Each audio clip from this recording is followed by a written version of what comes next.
गरिब हुनु र सरल हुनु यी दुई कुरा एउटै होइनन्। नमस्कार अनि स्वागत छ श्रुति किताबमा। अघिल्ला अध्यायहरूमा हामीले बुझ्यौं धर्म टिक्न अर्थ चाहिन्छ र धन पाप होइन शक्ति हो। आज हामी एकदमै संवेदनशील भ्रम तोड्दछौं। के गरिबी आध्यात्मिक उचाइ हो? धेरै मानिसहरू भन्छन् धनी मानिस सांसारिक हुन्छ, भौतिकवादी हुन्छ, गरिब व्यक्ति नै सन्त हुन्छ र महान हुन्छ। तर के इतिहास, शास्त्र र विज्ञानले यही कुरा भन्छ? आउनुहोस् हेरौं शास्त्रीय दृष्टिकोण।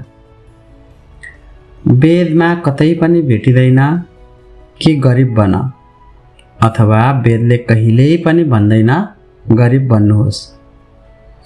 उपनिषदले बरु यो भन्छ अविद्यया मृत्युम तीर्त्वा विद्यया अमृतम अश्नुते,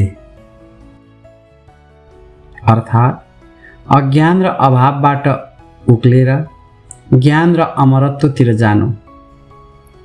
गरिबी भनेको अभाव हो। अभावले मानसिक अस्थिरता सिर्जना गर्छ। त्यो साधनाको अवस्था होइन। साधु र गरिबको फरक। आउनुहोस् साधु र गरिबमा यस्तो फरक बुझ्नु आवश्यक छ। साधु सरल हुन्छ, तर गरिब असहाय हुन्छ। साधुले चाहेर कम लिन्छ, साधुले चाहेर कम खपत गर्छ, साधुले चाहेर मेहनत वा परिश्रम गर्छ।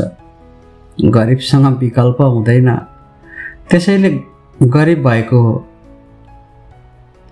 छानिएको त्याग नै साधना हो। फेरि एकपल्ट सुन्नुहोस्, छानिएको त्याग अथवा आफूले रोजिएको चुनाव गरिएको त्याग नै साधना हो। बाध्यात्मक रूपमा गरिएको त्याग सङ्घर्ष मात्र हुन्छ। भन्छन् नि कुनै व्यक्तिले मेरो सम्पत्ति केही भएन भने म साधु बन्छु भनेर, तर त्यो मूर्खतापूर्ण भ्रम मात्र हो। आउनुहोस् न एउटा दुईटा वैज्ञानिक दृष्टिकोण पनि हेरौं। मनोविज्ञान भन्छ जब व्यक्ति निरन्तर आर्थिक तनावमा हुन्छ उसको निर्णय शक्ति पनि कमजोर हुन्छ। रिस र डर सदैव बढ्छ। दीर्घकालीन सोच मर्छ। यस अवस्थालाई सर्भाइभल मोड भनिन्छ।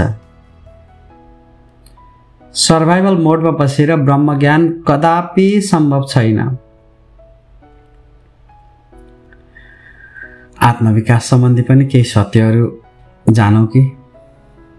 हामी सोच्दछौँ पहिला आत्मिक बन्ने अनि पछि कमाउने, तर वास्तविकता उल्टो छ।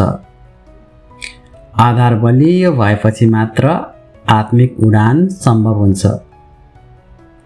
खाली पेटले ध्यान होइन, भएको ध्यान पनि भङ्ग हुन्छ। आउनुहोस् इतिहासबाट एउटा दुईटा उदाहरण हेरौं। राजा जनक अत्यन्तै धनी थिए, तर उनलाई विदेह भनिन्थ्यो। किन? किनकि धन थियो तर आसक्ति थिएन। धनले उनलाई बाँधेन, किनभने उनी चेतनशील थिए। हिन्दू दर्शनको सन्तुलन कस्तो छ त? हिन्दू दर्शनको सन्तुलन हिन्दू जीवन दर्शन यस्तो छ, भोग होस् तर बन्धन नहोस्, धन होस् तर अहंकार नहोस्, सुविधा होस् तर आलस्यता नहोस्। गरिबीले यी कुनै पनि सन्तुलन दिनै सक्दैन। यस अध्यायको सार हामीले यस अध्यायबाट के बुझ्यौं भने नम्बर 1, गरिबी आध्यात्मिक उपलब्धि पटक्कै होइन। गरिबी ध्यान अथवा साधनाको पनि शत्रु हो। साधना विभिन्न विकल्पहरूसँग हुन्छ। सरलता र गरिबी फरक फरक हुन्। यदि धर्मलाई गहिराईमा बुझ्न चाहन्छौँ भने हामीले पहिले स्वयंलाई स्थिर बनाउनु पर्छ। त्यो स्थिरताको लागि हामीलाई गरिबी होइन, अत्यन्त धेरै धन चाहिन्छ। त्यसैले धर्म गरिबीमा होइन, स्पष्ट चेतनामा फुल्छ। अर्को अध्यायमा हामी बुझ्नेछौँ आत्मनिर्भरता नै सच्चा साधना हो। श्रुति किताबसँगै रहनुहोस्, सुन्नुहोस्, सोच्नुहोस् र जीवनमा उतार्नुहोस्। ओम शान्ति।